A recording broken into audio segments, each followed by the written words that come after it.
All right, so today we'll be discussing about perfect competition. That's our topic today. So before we start the perfect competition, let me talk to you regarding competition first, what competition is, and our topic will be today 4 major market structures and the degrees of competition. Large number of firms and perfect competitions, pricing and output decision under perfect competition, equilibrium in perfectly competitive firm and market in the short run and long run, monopoly and price maker, profit maximization under monopoly, and finally monopoly versus the perfect competition. This will be our topic today to talk. So here it says here that what are the 4 different types of market structure. Market structure referring here what are the different types of competition exist within the market. That's what we will be discussing today. So there are 4 different types you can see here. Okay, perfect competition, monopolistic competition, oligopoly, and monopoly. Okay, these are the 4 different types of market structure exist within the economy. And let me actually show you from here. Take this off.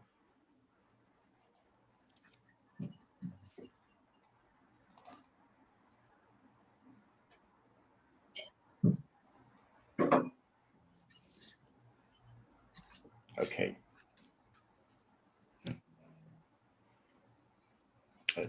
So we have 4 different types of competition, as you said before. Number 1 is perfect competition. Then it is monopolistic competition, monopoly,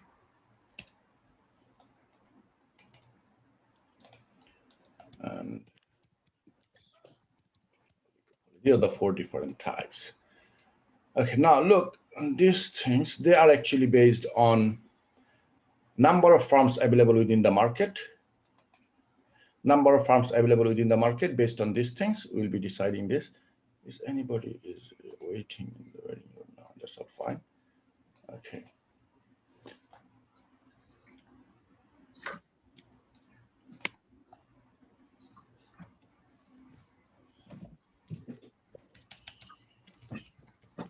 So it's actually based on number of firms. Okay. Based on number of firms.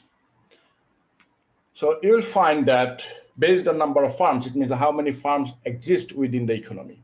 How many firms are the supplier in the economy. So that's what is our based on firm we mean. So if it is like, let's say there could be many firms, it could be few firms, it could be one firm. Okay, if it is one firm, then we'll call it monopoly. Okay, when it is one firm, we call it monopoly. When it is few firms, we call it oligopoly. If it is many firms, we'll call it perfect competition. Okay.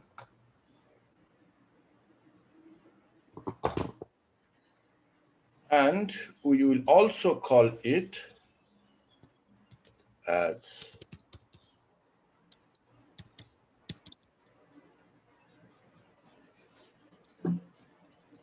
tick. So now, yeah, let me make them into a table. So the table, so this is the case we have. All right. So now, and also on the based on here on the other side, sorry, on the based and how about the bias? So these are the things is I would say here.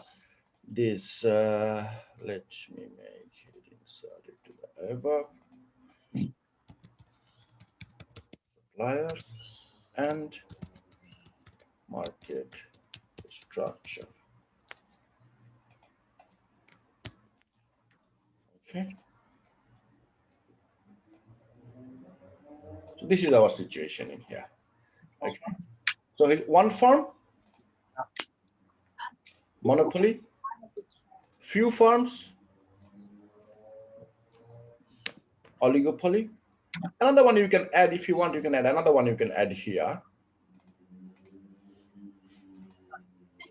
Oh, me remember this. Me remember this. Yes. Duopoly. I remember this. Oligopoly. Okay, thank you. Thank you for remembering this one. Yes. So one firm is monopoly. That's true. You are right. You remember very well. Two firms is duopoly, and few firms is oligopoly, and many firms it could be either perfect competition or it could be on monopolistic competition. Okay. So now when it will be, I will actually make this one. I split this one as 2-column 1 row. That's fine. So I will go perfect competition to perfect competition if it is, let's say, if it is, I would say this way. Actually, I will go like this below. Okay. Okay. And that would be better if it is identical product. We call them perfect competition. If it is differentiated product, products, we call it monopolistic competition. Okay, so this is the case we have here.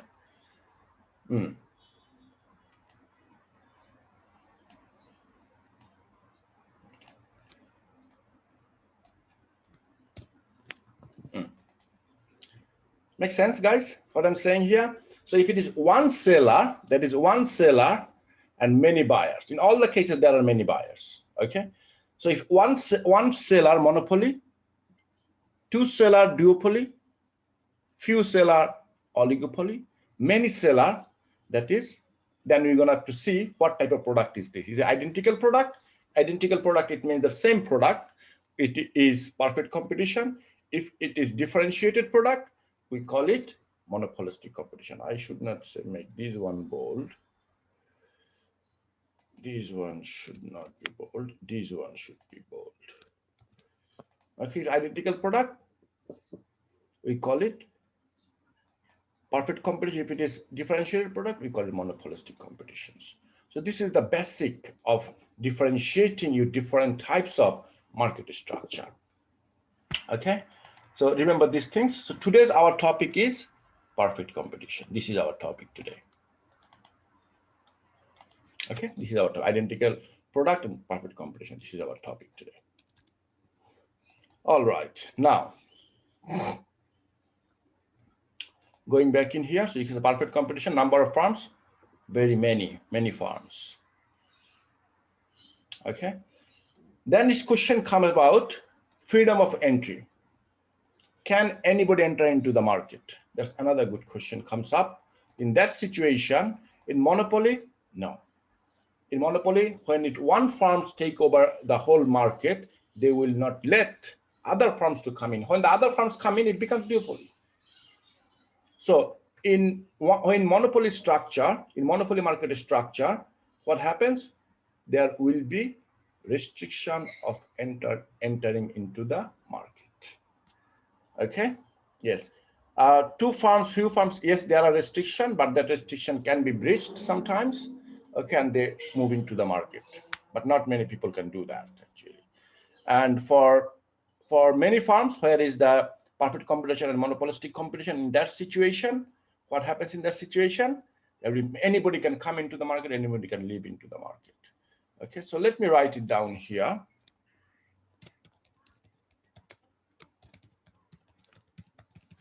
In perfect competition, we will say number one is many buyers and many sellers. Number 2 is, I think we don't need these things anymore. Let's take it off. Okay. Many buyers and many sellers. Identical product. Okay. Number 3 is that no restrictions. Here, I see. On entry or exit. There is no restriction to enter into the market, no restriction to exit the market. Then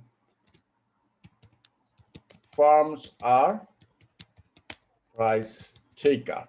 What does it mean by firms are price taker? It means that the market will decide what will be the price. The market will decide what will be the price of the product, and the firms will have to accept that price. That means by firms are price taker. So these 4 are the basic characteristics of a perfect competition. Okay. Now, do they have anything else? Freedom of entry, examples. Okay. Examples like perfect competition market: tomatoes, carrots, all are same. Eggplants, broccoli, cauliflower, cabbage, agriculture food. Commodity market for lentils, rice. Then full cream milk, same product. Skim milk, the same thing. All skim milk we mean actually. We don't mean that full cream milk, skim milk is the same. It's not the same. Full cream milk, all the full cream milk market will be the same. Skim milk, all skim milks together is the same. That's how we mean. Eggs, all same. Okay, so that's how they mean by identical product. Okay. All right, so okay, here it is. Here there is a large number of buyers and sellers selling identical or homogeneous product, same product. Perfect. Okay, the last one is perfect information about the price and the product. So I should write it down here. Another one is there. Buyer and seller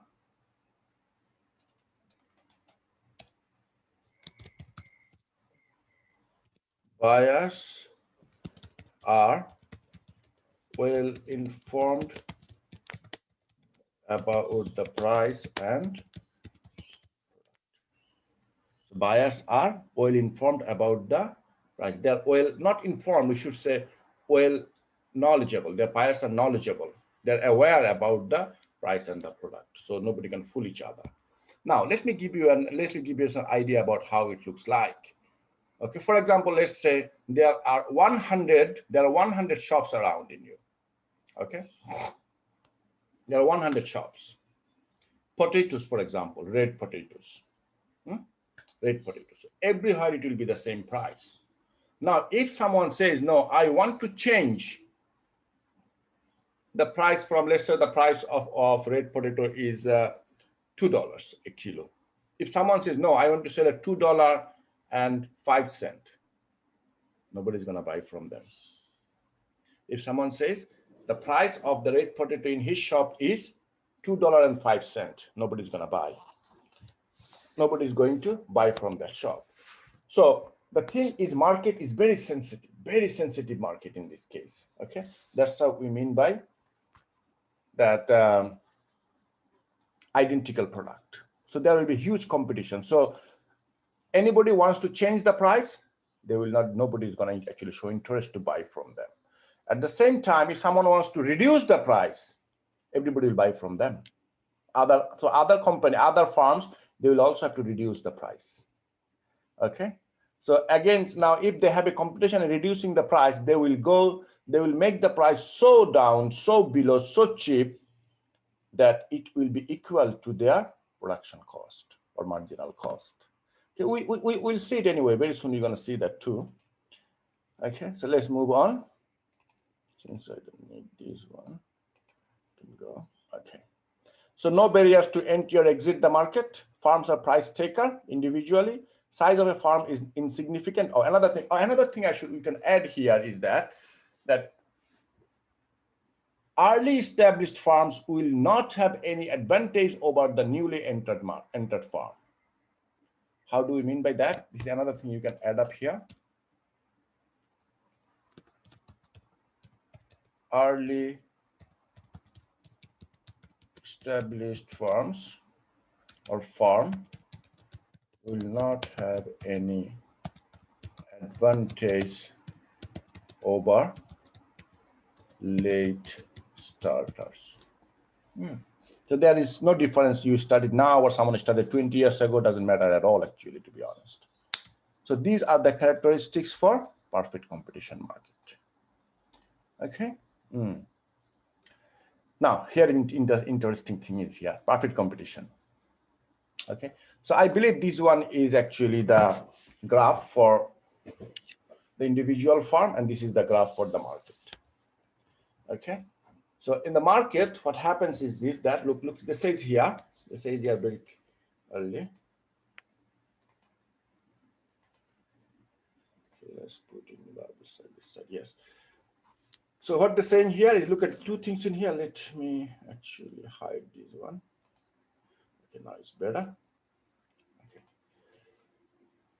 So you see, this is the price, this is the quantity, this is the firm, and this is the industry. Two things is in here. Okay, one is for the firm. So this is the thing is, this graph is for the firm, this graph. Why this graph, this demand curve is actually, look at here, the blue line, this demand curve. Demand curve is a horizontal line. Why is that? Any idea? Can anybody explain? Why the demand curve here is a horizontal line? We always see that demand is like this way, downward sloping. Supply is upward sloping. That's what we always seen, right? So demand curve for perfect competition market is actually horizontal line. Why is that? Anyone want to share their knowledge, their view? Why do you think like that? Why it will be horizontal line? If you remember that we said that in our previous class, we discussed about the elasticity, remember?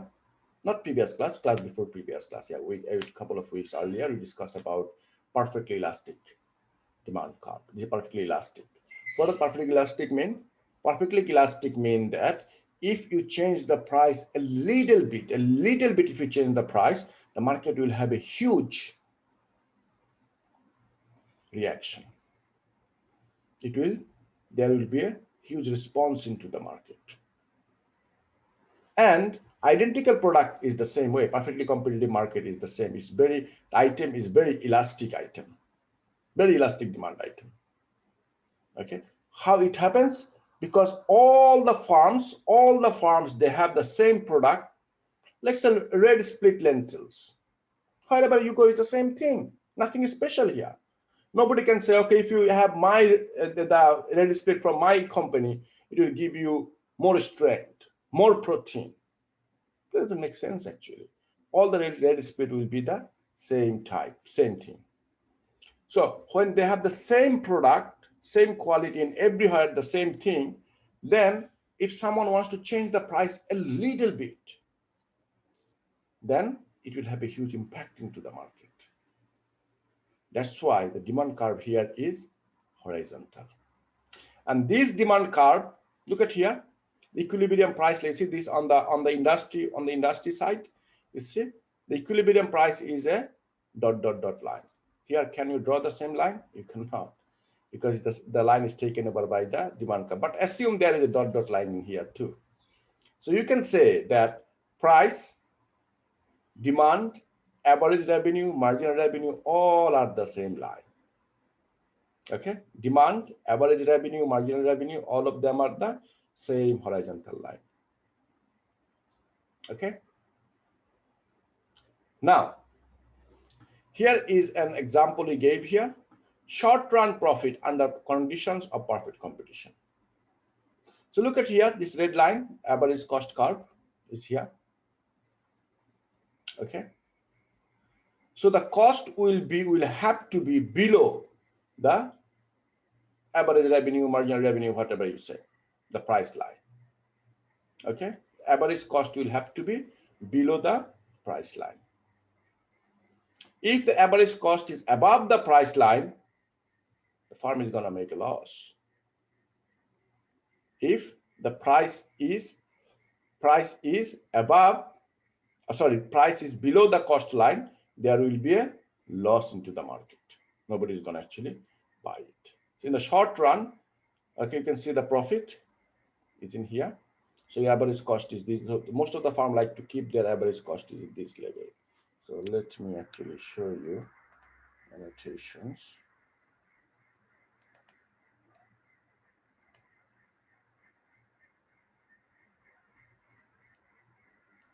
Price line will be this.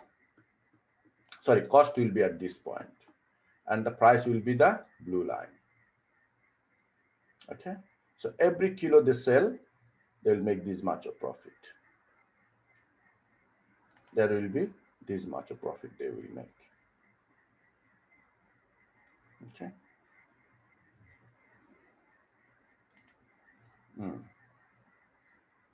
Now, let's talk about these things in here. We'll talk about this one in here. Okay, let's have a look how it works.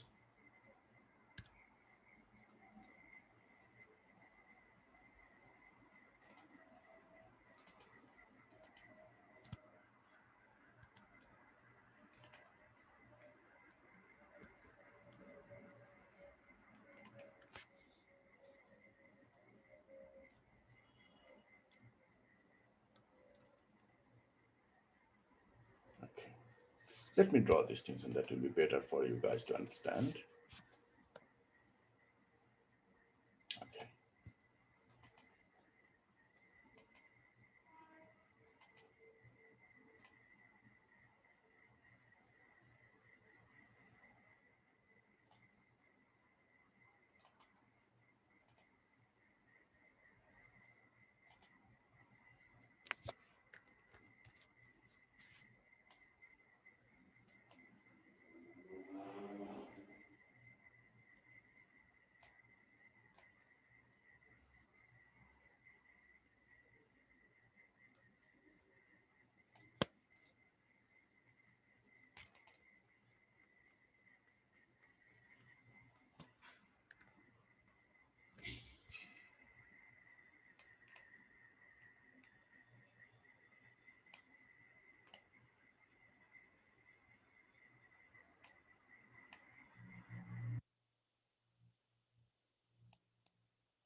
Yes, so this is a demand and supply situation.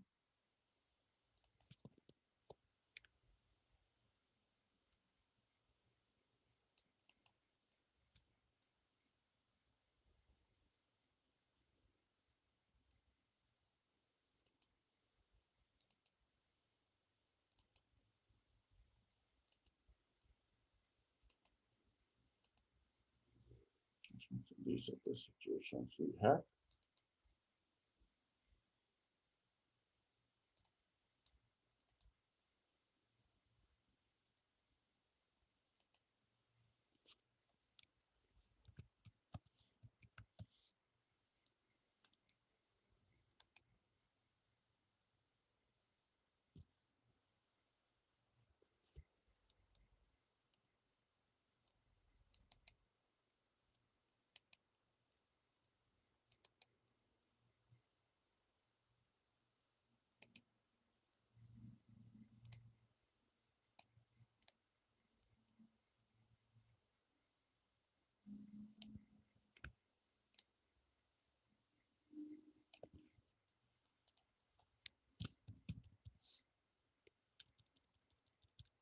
Price and quantity.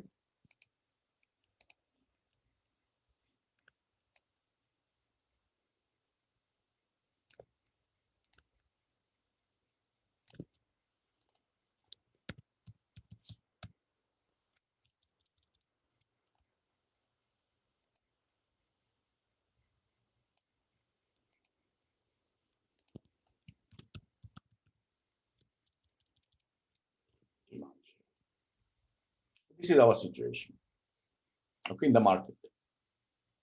Let's say that the company is making some profit. The company is making some profit. Now let me actually do a little bit more. That will be better for you guys to understand here.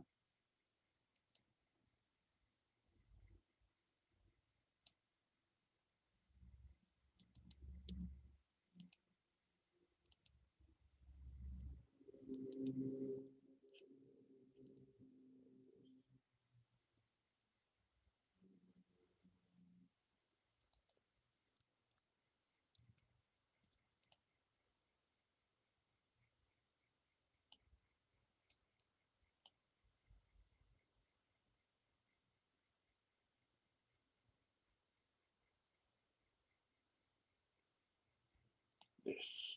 So here is our price P.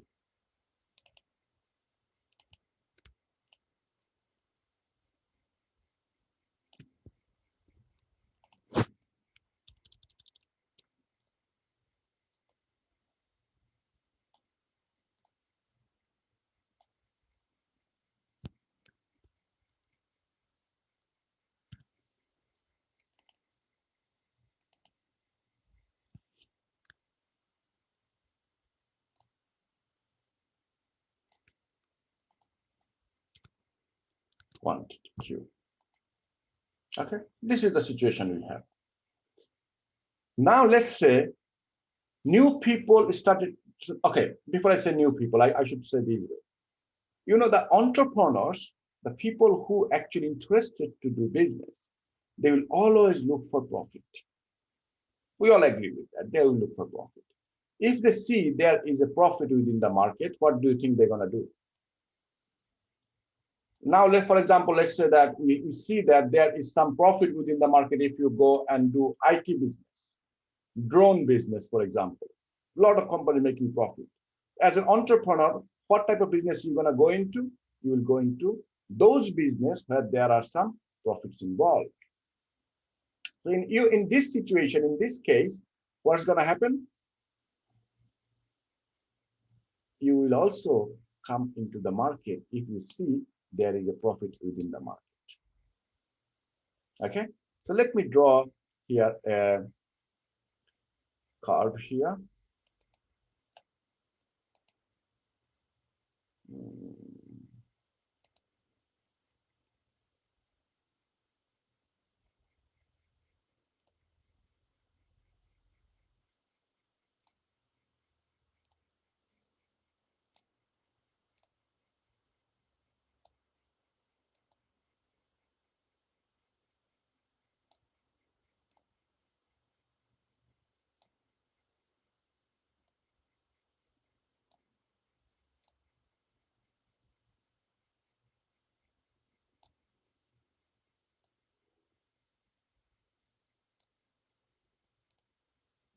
Let's say this is our cost curve for it. Okay, this is our cost curve. And I want to make this cost curve as different color. Let's say purple color.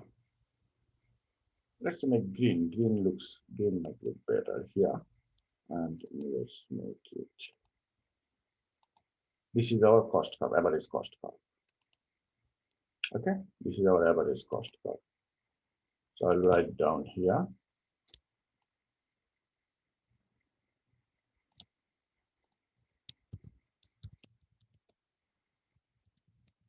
Average cost.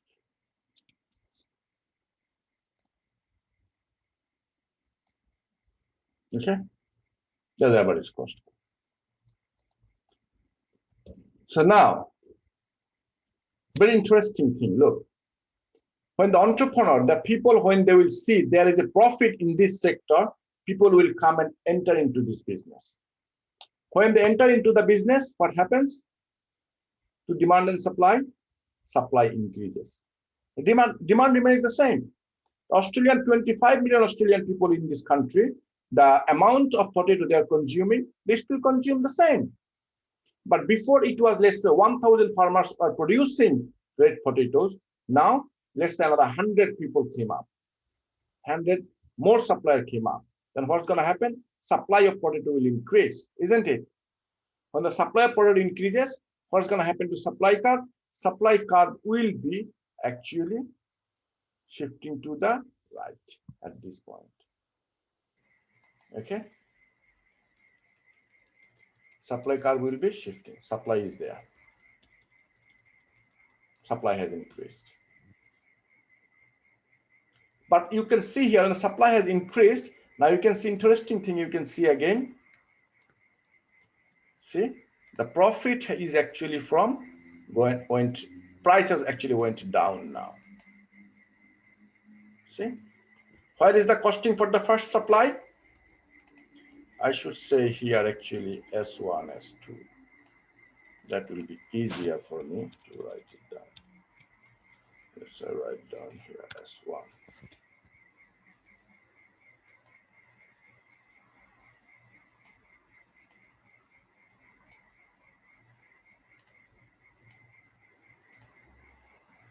This is S1. Okay, so you can see the price, P1 is the price here. P1 is the price here.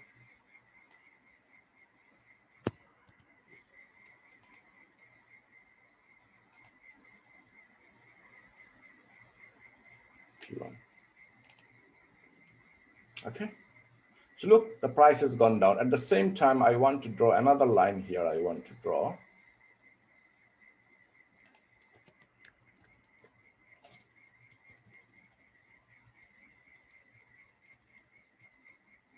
Look at our cost line in here. You can see our cost line. So for the first line, it still is cost gone a little bit down. It's not that much, but I will actually make this color different. Let's make it green too. Okay, cost is in there. So before the profit was this much, now the profit is a little bit less. Let's say still you have the profit. Let's say some more companies wants to move into the market. More companies want to move into the market. Now what? Again, the supply curve will be shifting to the right. See? The costing will be, costing remains the same position. Costing is the same position. But you look at the price now. Price has again gone down.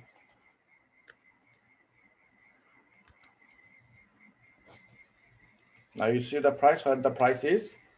Price now is in here.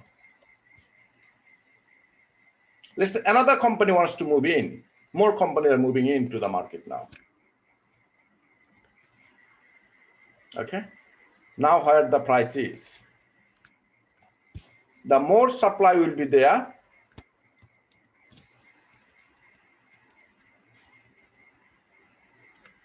Look at this. Costing and price is almost the same. See that? What about if more farms move in? Now what? At this point,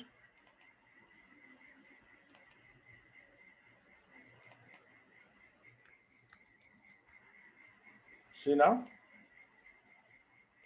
More farms are moving in. Now what? Now you can see the price is below your cost line. So is the company making, is any company gonna make profit now? No, they're not making profit now.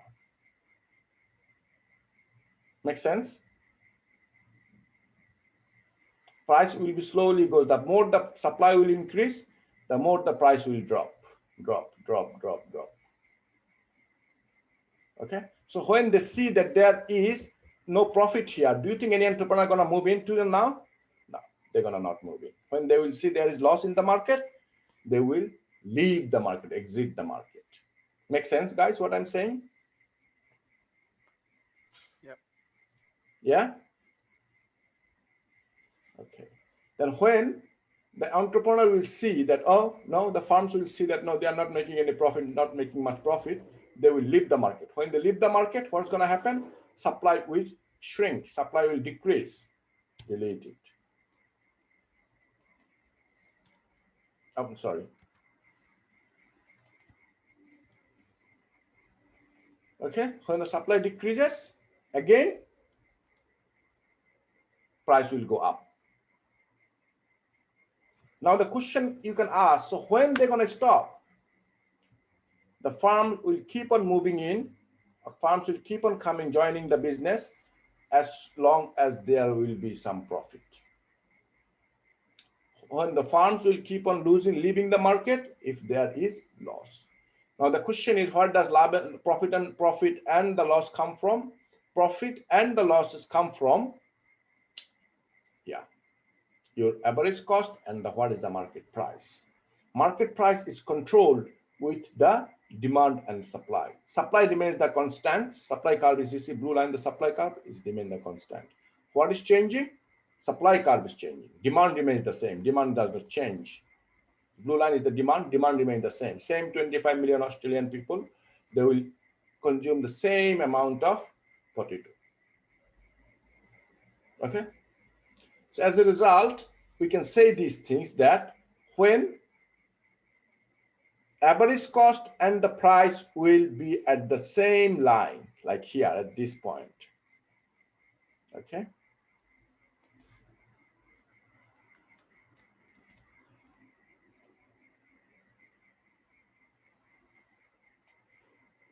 Okay. Market will be stable. Nobody is coming in, nobody is going out. That's why we say that in perfect competition, there is zero economic profit. Okay, they make very minimum profit, they can make much profit. Is it clear to you all?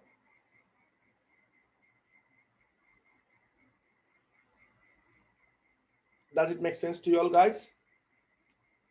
Yep. Okay, thank you. I can barely hear. Is it my speaker or? Okay. So that's what they try to say in here. Okay, in this case, they said short run supply curve in perfect competition. Short run, not short, I should go here in here.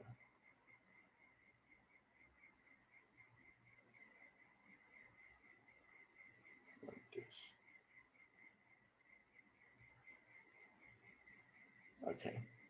So look at this curve in here in the industries, the demand. They're talking about the demand is changing. Okay. So what I showed you just now is your long run curve. But now the question comes up, what about your short run? What happens in the short run then? Okay. Now let's look at here, what happens in the short run then. The short run demand curve is perfectly elastic. See that? Perfectly elastic. That's in the short run. So consumers are willing to buy as much as the farm is willing to sell in the given market price. So in the short run, for example, today's market, how much will be the demand, how much that is available in the market. Perfect competitive farms produce a level of output at which the additional revenue received from the last unit sold is equal to the additional. Okay, so they try to establish here that the price, marginal cost, marginal revenue, and average revenue, all of them will be the same level here. Okay, and another interesting thing here, that in our, for the farm, when you talk about the supply curve, we do not call them supply curve, we call them marginal cost curve. Now the question you can ask, why do we call the marginal cost curve, not the supply curve? Because marginal cost will decide how much the farm will produce, how much they will not, same as the supply curve. So supply curve and marginal curve will be the same line. That's how they mean. Not the average cost, marginal cost line. So marginal cost like a Nike sign. Okay, that will be your supply curve as well. Okay, so you can see here the farms in here, in this situation, you can see the average variable cost, that's the average cost curve in here. See the average cost curve, marginal cost curve is not the same line, it's different curve. Okay, so marginal cost curve is your, this red line is your marginal cost curve. Okay, this one. So from farm's point of view, And you have to think about industry point of view. Industry means all the farms together in holistic, the long run. But the farm's point of view is that individual one farm, how they are thinking. That's individual one farm, from one farm's perspective. So here, so that they say the part of the marginal cost curve which lies above the minimum of the average variable cost curve, perfectly competitive farm supply curve. So here you go. So this is that line is their supply curve, this line. So it actually goes like this way. So let me actually draw it, take the annotations in here. So you can see it will be this line, it will go exactly like this. So they mean here, how they mean? They mean here this way, that above the average variable cost, average cost curve, what is above? This is your supply curve. So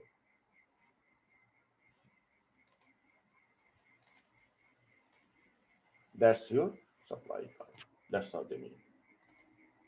This green line, that is your supply curve. That's how they mean here. Okay.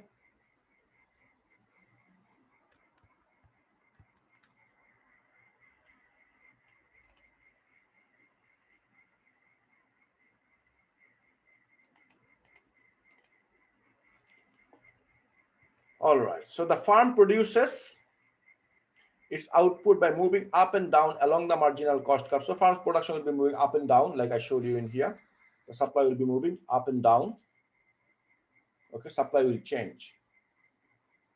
Okay, when the new farms enter into the market, supply will change. That is from the industry point of view.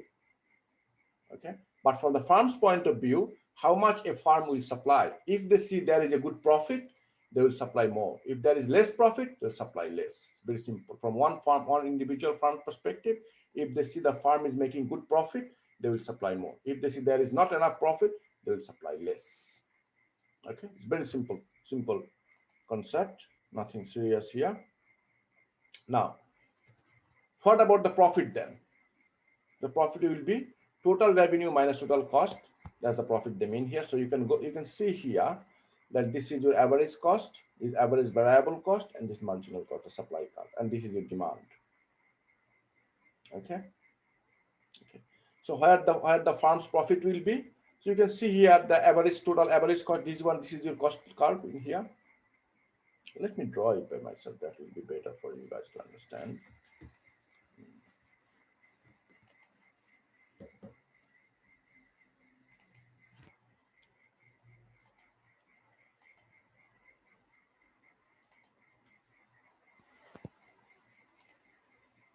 Let's say this is the point the farm is producing.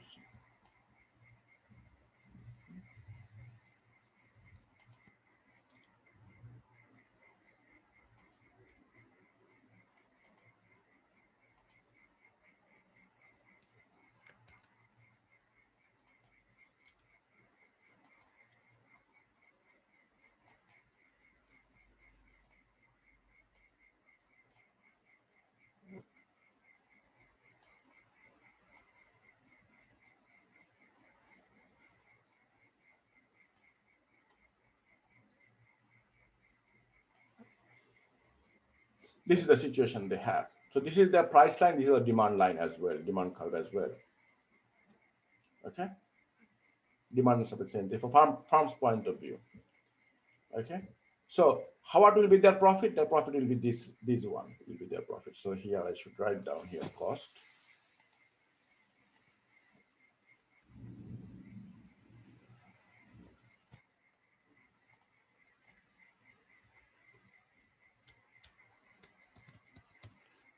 Cost.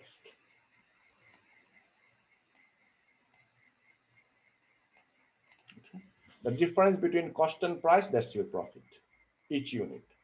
So P1 minus cost multiplied with the Q.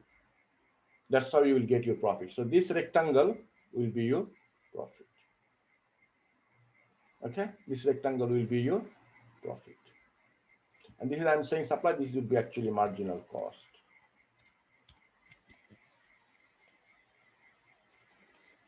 Okay. If it is industry, we call that supply. But if it is farm, marginal cost, we will call that. Okay. So in this situation, you can see this marginal cost curve. This is average cost curve. That average total cost you mean. Average variable cost will be below the average total cost. Okay, average fixed cost will be more below. Okay, so now you see here the profit will be P1 cost and this rectangle in here that we have.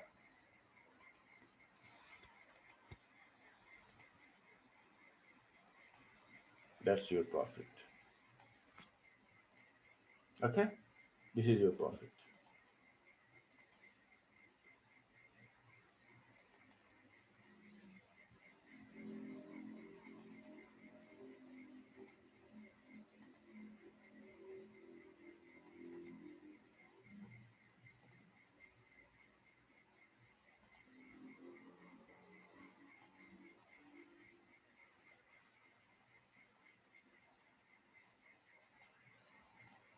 That's your profit line in here.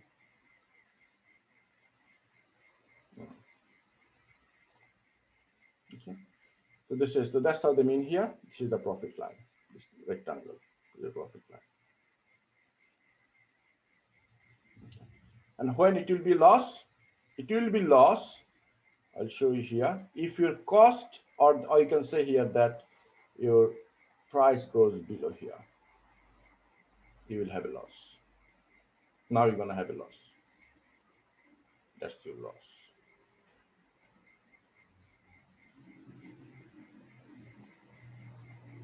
This is a loss. Why?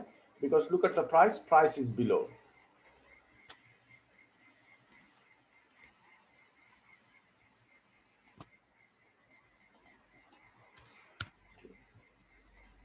So price is below. You see?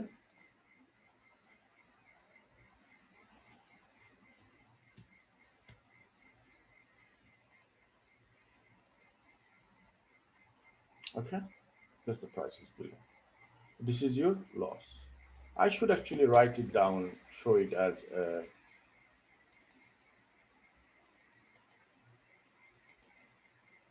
red. You can understand this is loss.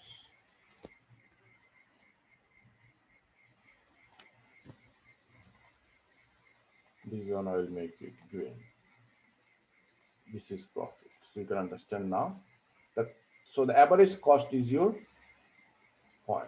Average cost is your point that will decide if you're making a profit or you're making a loss. Okay.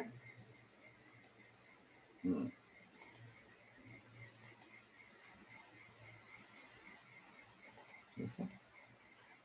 So if your price is below the average cost line, you're making a loss. Price is above the average cost line, you're making a profit.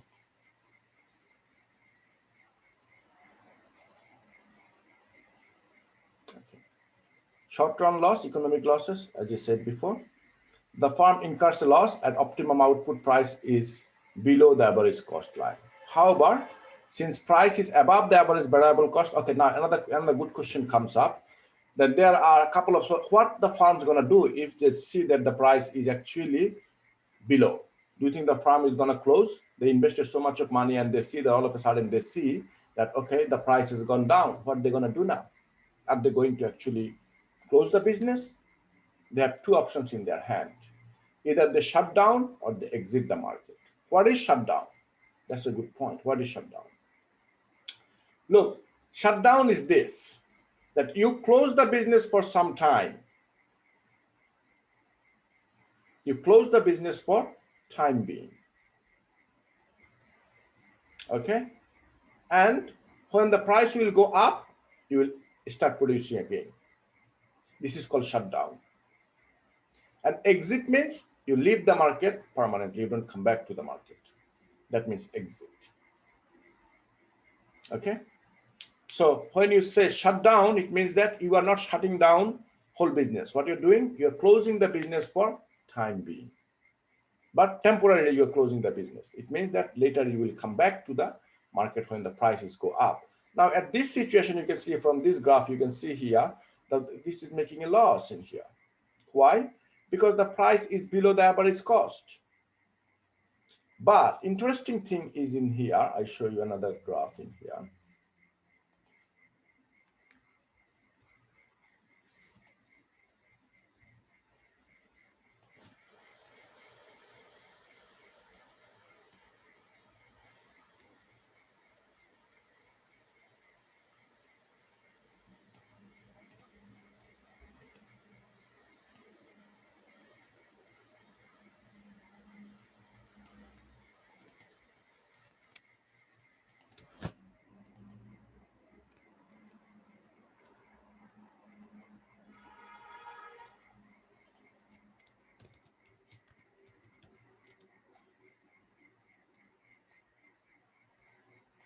average variable cost. This one I give different color. I want to give it. I would like to give it yellow color. Can you guys see this color or just too light? We can see it. Okay, good. So average variable line I'm drawing here now. Why I'm drawing average variable line here? There is some reasons why I have done these things. I'll explain why it is. Look, when you close the production, from our last 2 weeks lecture, we said about 2 different types of cost we have: fixed cost and variable cost. Fixed cost is a cost which is not related with your production. You must have to pay this. That is your fixed cost, okay? And when you talk about variable cost, if you produce, you have to pay this cost. That is average variable cost. Okay? Variable cost, average variable cost, how much you produce. So if you see that you have to close the business, then you have to think, temporarily close the business, you have to think that even I don't produce, I still have some fixed cost to be paid. You still have some fixed cost that needs to be paid. You're going to pay that fixed cost. Very simple. You're going to pay that fixed cost. Okay. But what about if you keep producing? When you keep producing, that every item you produce, you're making a loss. How? Let me explain it better.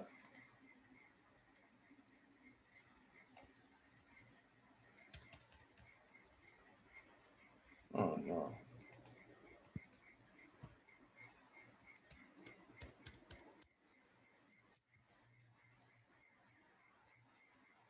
Actually, okay. Oh, God. Okay, let me write down on the side. That's not bad. For example, that your fixed cost is, your price is, I'll delete this thing that I need space. I'll delete this much.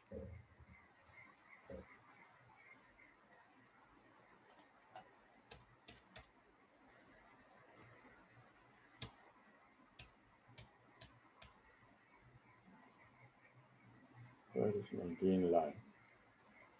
Oh, wow.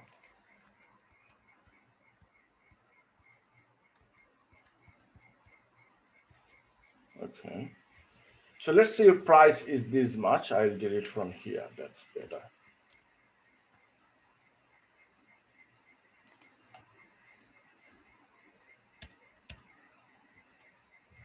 Okay, that's okay.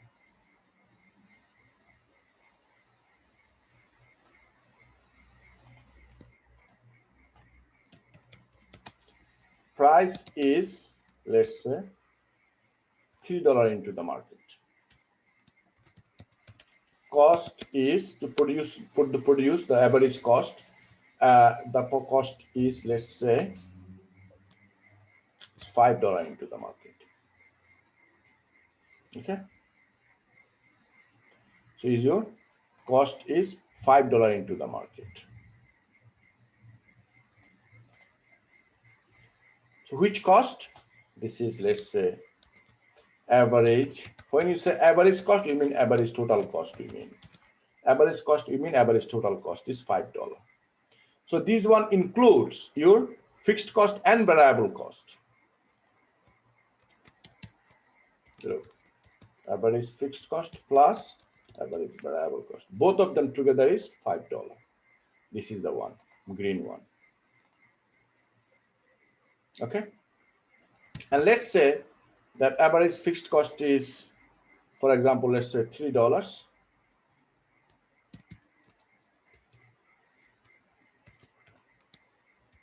Plus average variable cost is $2. That's why you got it $5. Okay. So now if you production is there, $2 is your average. I should actually say this is 3, and this is, let's say, 2. That's better. Okay. And price is, let's say, $2.50 actually, 2.5. Okay. So you can see from here the price if you sell the item, which is how much? $2.50 if you sell the item. $2.50 if you sell the item, the selling price. But to produce the price, you have to pay $3.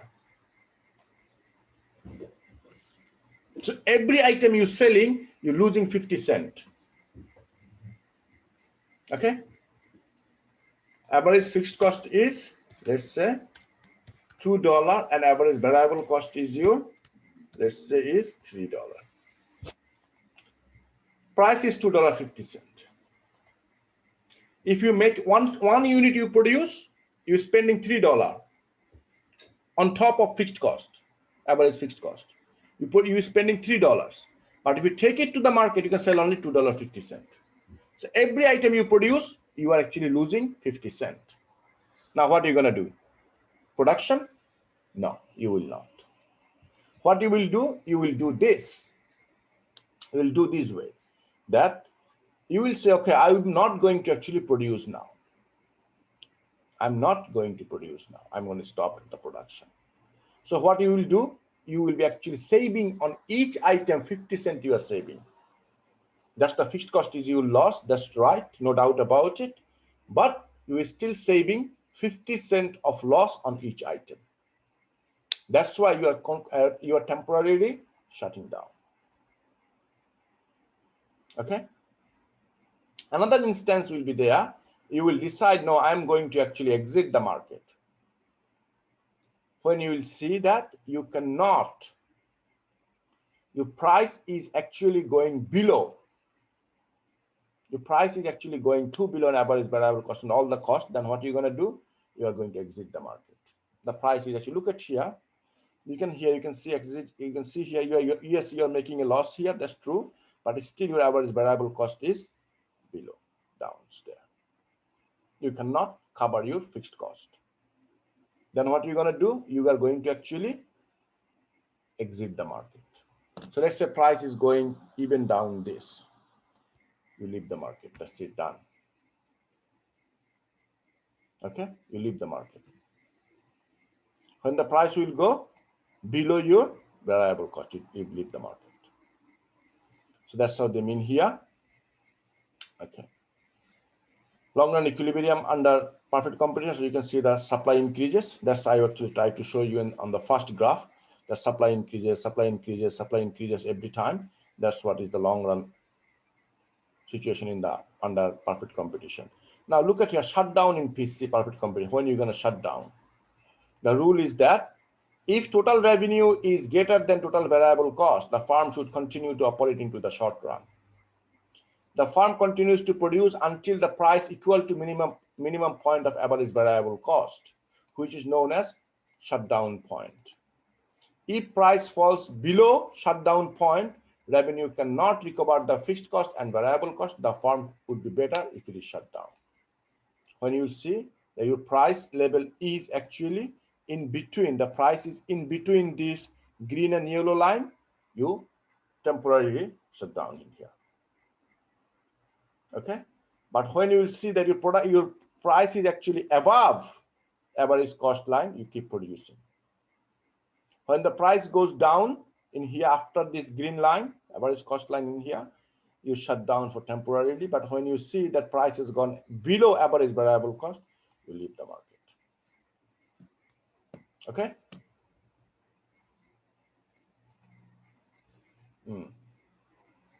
Now in the monopoly, now we'll talk about monopoly a little bit. Monopoly refers to market structure in which there is a single producer, okay, or seller that has a control on the entire market. So what are their characteristics? Characteristic barrier to entry. First of all, like we did it in here. Price taker, these things, let's go back in here. Okay. Many buyers, many sellers? No. Monopoly is this.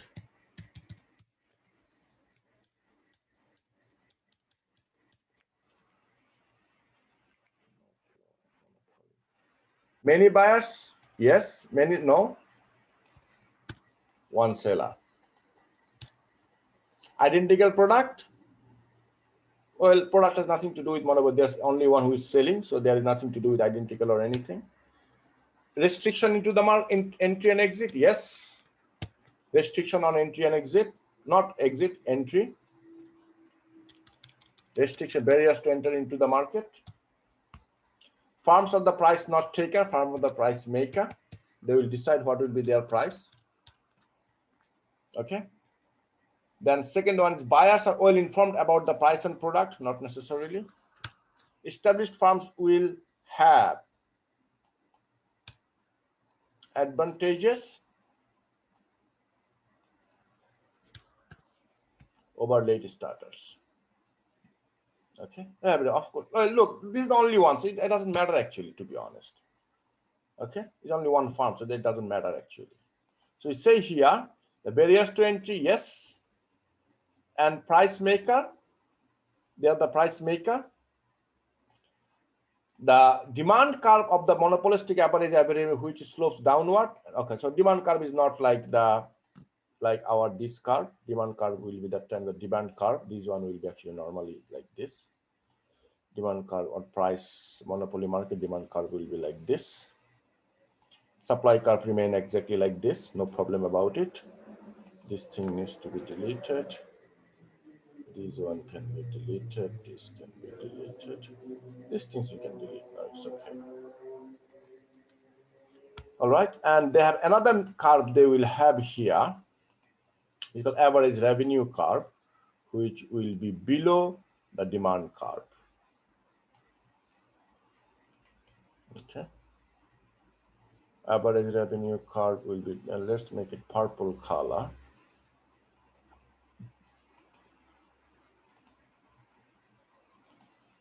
This is called average revenue curve.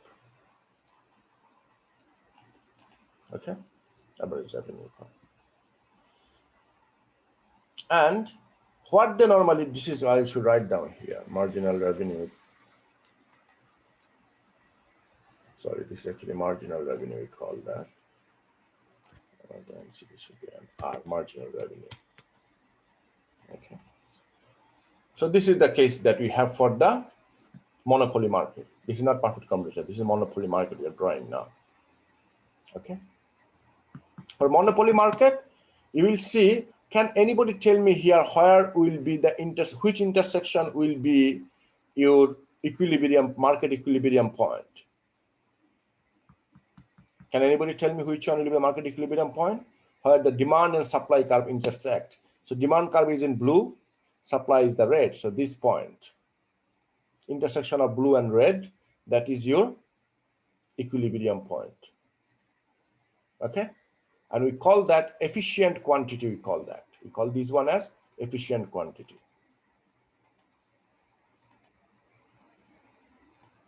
This is we call efficient quantity.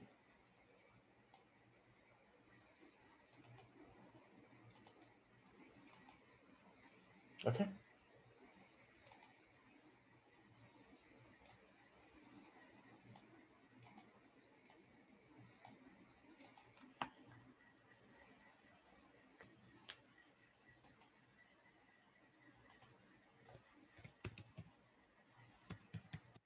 Efficient quantity, we call that. Okay. But farms do not produce efficient quantity. Oh no. Efficient quantity.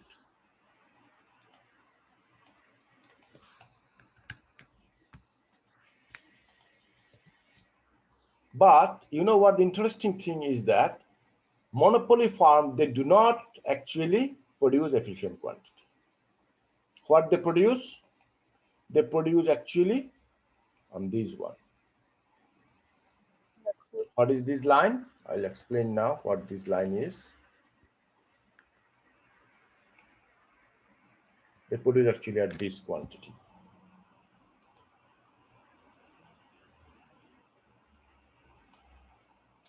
And this one we call it as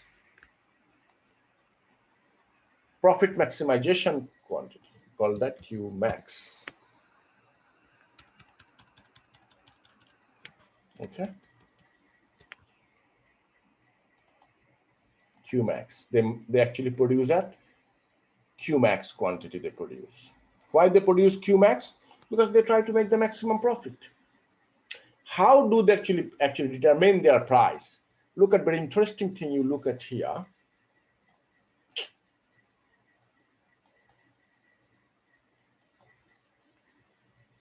So their price is actually at this point. Okay. So now you look at this interesting part in here.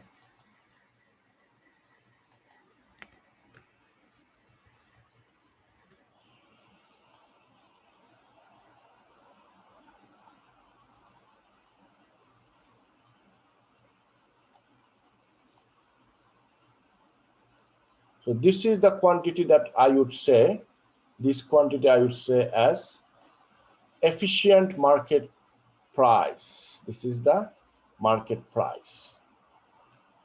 This is the market price. But interesting thing is this, monopoly firms do not produce at this quantity. What they produce, they actually charge at this quantity, this price. They produce at Qmax. Look at that, Qmax is going to hit at the demand curve at this point. So they will be actually producing at P2. That is P2. Oh no. Let's say this is P2. They'll be actually charging at P2. So if they are producing at efficient quantity, their price would be P1. But they're producing at Qmax, their point is actually at, they're charging at P2. The price is actually P2. So by this, using these things, what the monopoly market does, they actually control the price. They actually control the price. Now, if you notice in here, when there is P1, you see that P1,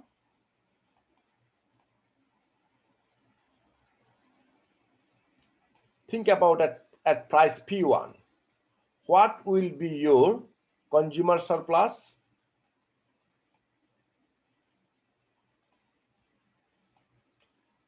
Consumer surplus will be this black, blue, and this dotted line, this triangle would be your, this triangle would be your consumer surplus. Okay, producer surplus will be P1, equilibrium point, and this will be your producer surplus. But the monopoly firm do not produce at efficient quantity. They produce at Qmax. As a result, now you will see that there will be a, let me take these annotations. There will be a gap from here. Do you see this triangle they created? This triangle is your dead weight loss. This triangle. That's your dead weight loss. Okay. See if I can insert. Do they have triangle in here? Oh, here is the triangle. So this is the point they have. Oh God, no.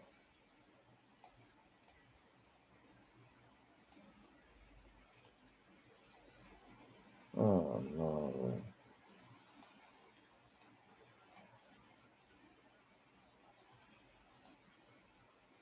Let's see if we should, no.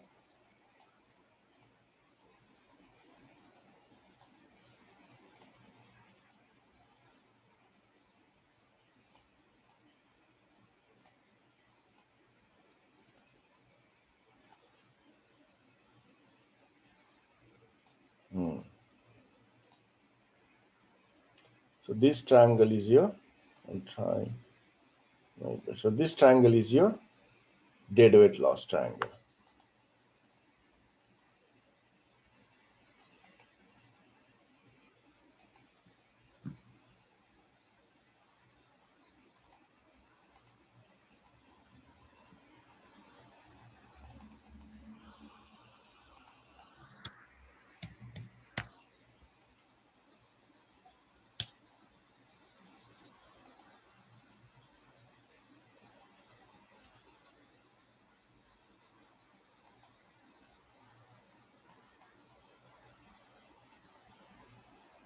Not the line. I wanted to actually see the field.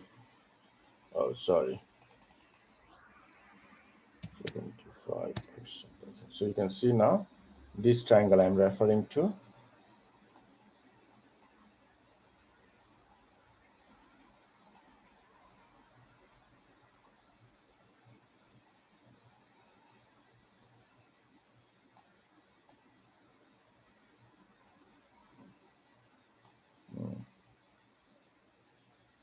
This triangle.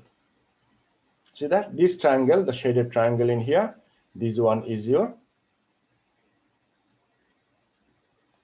this triangle. Let's make it 65%. Okay, 65%. Nice. So this triangle is your deadweight loss. Okay.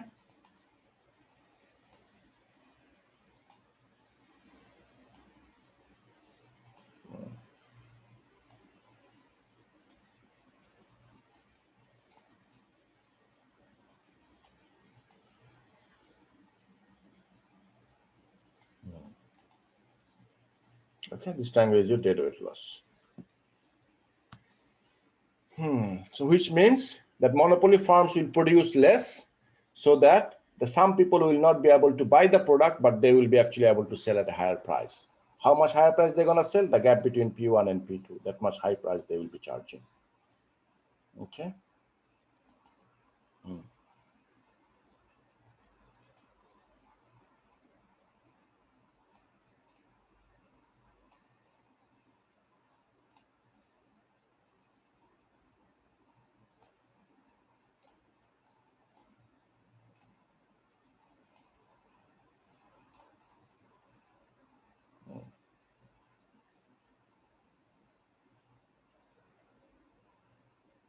Now it's very clear.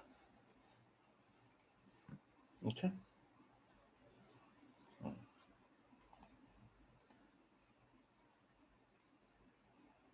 This is the price line. This is the efficient quantity. Yeah, now it's okay. This is very clear. Okay, so this gray shaded area, this is your deadweight loss. How much the farm is going to produce? The farm will be producing actually at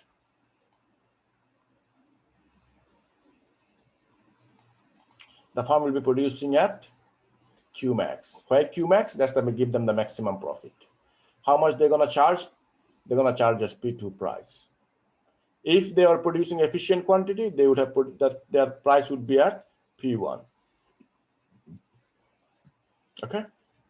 Any question for me, guys? Any of you? Yes? Any question for me? Just want to make sure. What was the due date for the assessment? Second? The due date for the short answers. Due date? I think it's the 16th of May. Yeah, 16th of May.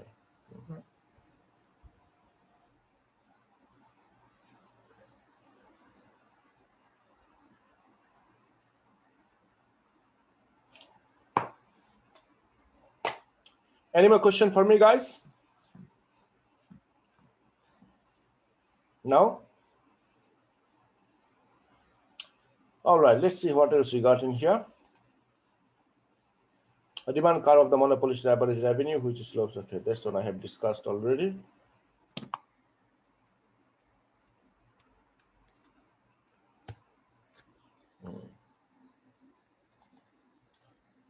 And so that's what they will discuss here. Profit maximization under monopoly is this one, Qmax. So this is marginal revenue curve. This is average revenue or demand curve or marginal, whatever you say. This curve, demand curve is in here. And this point, marginal cost, that's supply curve. So this point is actually your, that green and blue line intersection in here. This point is your efficient quantity, which is the market equilibrium. So monopoly company do not produce at market equilibrium. They produce less than the market equilibrium. Or how much less? Which is Qmax. Okay, so that is their extra profit they will show you here. So now this is the profit they're making. Look at here, average revenue. This is the demand curve. This is the profit, and the cost curve is in here. So that's their profit. So let me show you. I also have that here. So how much profit they're making? The profit they're making is this. Actually, I can bring it from here.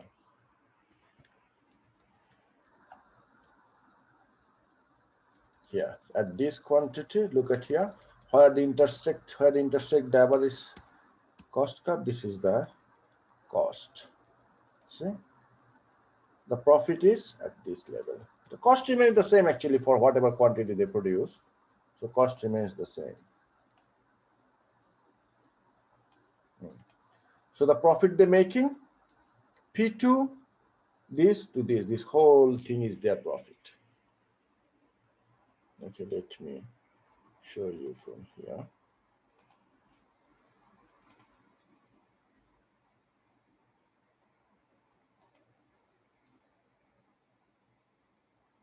This is their profit. Okay.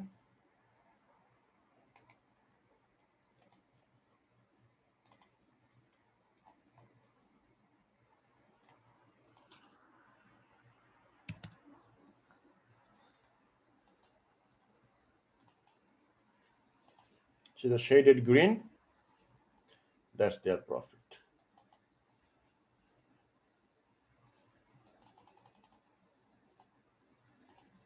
So the shaded green, this is their profit. Yeah. Okay. That's their profit. How do I decide that? Price minus cost. That's the profit for each unit multiplied by how much quantity they're producing. They're producing at Q max quantity. That's their profit level. Any question for me, guys? No. Okay, cool. Now, monopoly versus perfect competition. Which best serves the consumer interest? Of course, perfect competition will serve the interest. Monopoly price and output both are short run and long run. Higher prices or lower input, the price maker. You charge high prices and produces less, that makes you a price maker.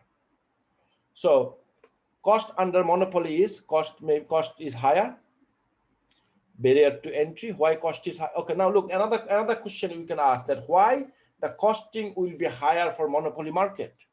Monopoly market will also have a higher cost because they restrict other firms to move into the market.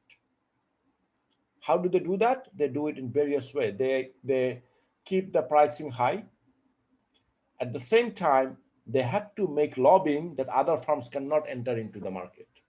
To maintain their monopoly business, they have to make lobbying so that the other firms cannot enter into the market. Okay. At the same time, since they have a larger economy of scale, the per unit cost may be low as well. So it depends on the situation, what type of business, what are the things. And also another thing is that monopoly market is a market where the farm has something very, very interesting, as, for example, let's say this way, that the farm will have something very unique characteristics they will have. So as a result, how do they get these unique characteristics? They get these unique characteristics from making innovations and investing more and more in research and development. New product will come up, new features will come up. Okay, look at Apple computers. They invest so much money in research and development that their price is also very high. They are also doing the monopoly business in the market. In perfect competition, product is very simple product. Everybody have the same product. Price is low. They do not invest much in research and development. Simple. Okay. So for consumers, which one is better? The better will be perfect competitions. Okay. So here they try to show you an economic situation, that how come perfect competition is better, because in perfect competition, the farms will be producing at efficient quantity. So there is no deadweight loss, first of all. price is lower. You can see here. If you go in back my one too, if the farm is producing at this point at Q efficient, you see the price is P1, lower price, and more people are getting the product. It's not Q max, it's actually Q efficient. It means that more people are actually getting the product. Okay, more products are being produced, so there is no deadweight loss. Okay. And what else? I think we are almost done. Yes, contestable market. Okay, look, importance of potential competition. Okay, why it is very important to have this competition? Real trade-off competition is the main factor determining the price and output of market structure. So how much they're gonna produce, what they're gonna produce depends on that. How much quantity they will produce, depending on that, they will decide what will be the price. A perfectly contestable market is where there is a free and costless entry and exit. Anybody can enter into the market, anybody can exit the market.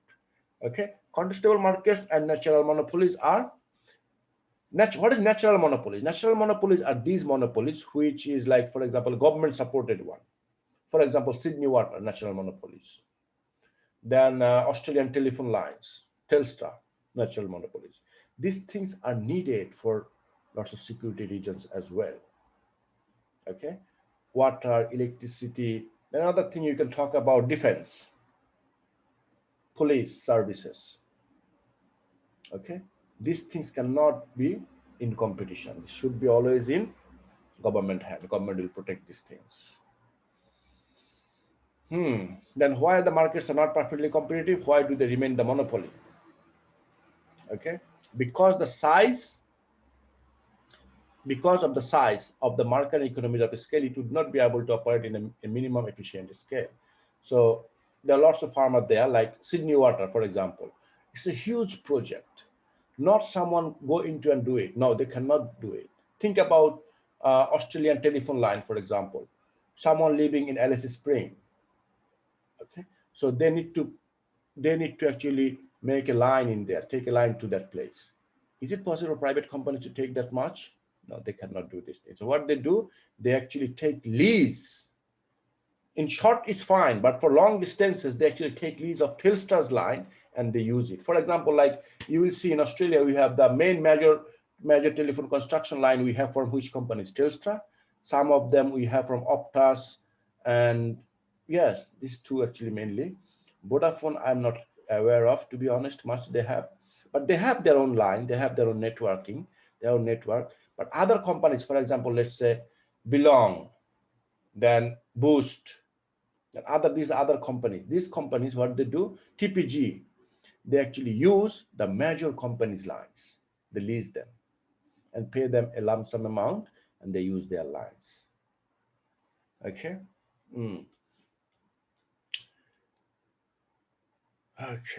Okay, importance of costless exit is important because if the farm's equipment cannot be transferred to other users, then the fixed cost will be sunk cost, and thus so it is important to costless exit, because if the farms cannot exit the market, they will have more and more losses. So at that situation, it's important that the farm actually leave the market as soon as possible. Contestable consumers' interest. Yes, if there is contestability, there will be consumer interest will be actually protected.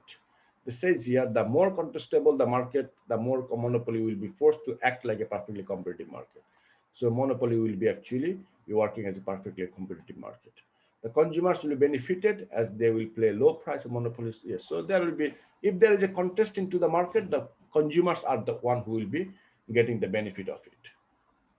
Now, let me show you something very interesting. Okay, I always talk about this one. In Australia, what's happening? Have a look. Do we have enough competition in Australia? Look at Wesfarmers in Australia. What do they actually have? Bunnings Trade, Kmart, Target, Catch, Officeworks, Gigs2U. They actually goes and do this technical things they fix up at home setup. Then you can see Clean Heat. This is air condition company, CSB, Australia, Vinyls, all these companies you see here. Okay, Coles, Flybuys, this is the thing is from, for whom? For Wesfarmers. Okay, Wesfarmers owns all these companies. Then now you look at Woolworths Group. Look at them, what is their business? Woolworths, the supermarket, financial services, reverse this thing their own, Countdown, Dan Murphy, BWS, Cellar Master, Langtons, ALH Group. So you see Big W. Okay. Then Caltex, owned by Woolies as well. And Shell is owned by Coles Express too. So now, can you answer me one question, guys? Do we go actually anywhere else? Except Chemist Warehouse and Australia Post. Do we go anywhere else? Maybe another thing, we go Harvey Norman.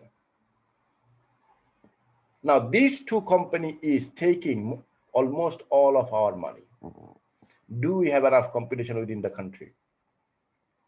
No, we don't. Then think about banking sector in Australia as well. 4 major banks is ruling, dominating the market. Okay, Australia do not have a good market structure, especially in retail sectors. No. Okay. Some of us goes to Aldi's trying their level best. Aldi's trying, IGA not much actually. Okay. In Australia, no, we do not have enough competition. Okay. That this two group of companies, Wesfarmers and Woolworths Group, is actually leading our retail market in every way, retail industry fully. Any comments? Anybody wants to make any comments? Anything to say?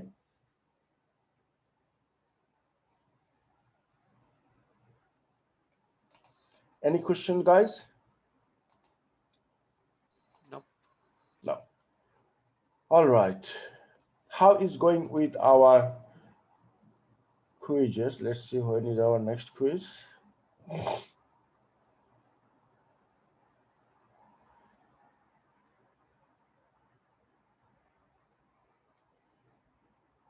Okay, last quiz 2 is gone. When is our quiz number 3?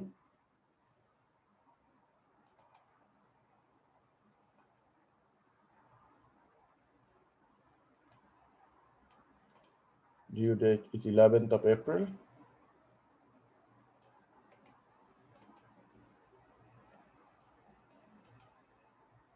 So let's write it down there, that's better.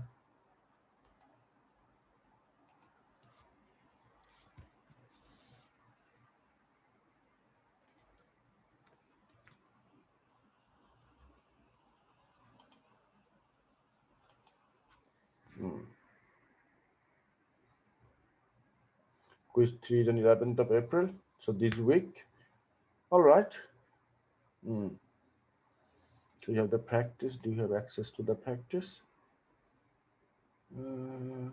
Yeah, it is available now to practice. Yeah, all set. Okay, let me do our attendance. Sorry, Yes. for the portfolio questionnaire, module 6, can you go there and Let check me the see. due date? Yeah, let me check it.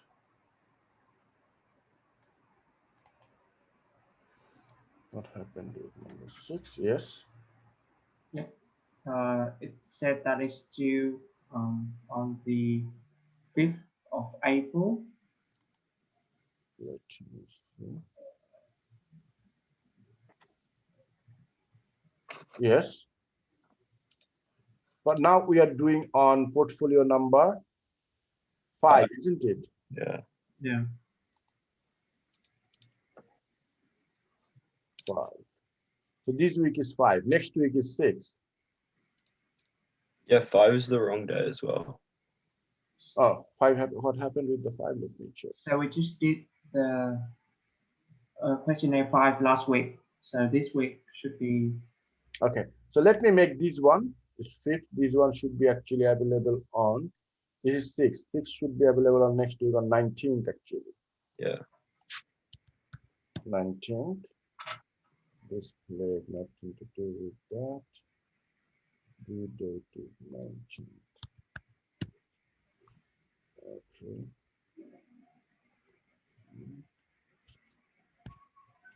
Let me stop the recording now.